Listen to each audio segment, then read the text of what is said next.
শোনো করিম, লাশটিকে দ্রুত দাফন করতে হবে। দুদিন অনেক খোঁজাখুঁজি করেও লাশের কোনো আত্মীয় স্বজনের দেখা পাওয়া যায়নি। আর এতদিন বসিয়ে রাখা যাবে না। তুমি বরং এখনই লাশটিকে নিয়ে কবরস্থানে যাও, আর আমরা একটু পরেই আসছি।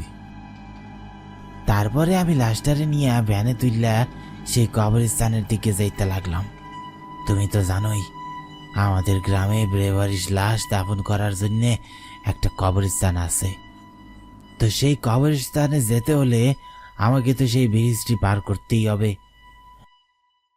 আমি ভ্যান নিয়ে যখনই সেই ব্রিজের কাছে আসলাম, হঠাৎ করে আমার মনে হইল লাশটি উইঠা বইসা আমার দিকে তাকাইয়া রইছে।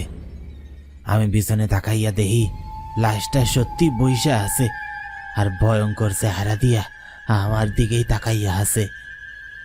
এই ভয়ঙ্কর দৃশ্য দেখা আমি আর ভারসাম্য ঠিক রাখতে পারলাম না।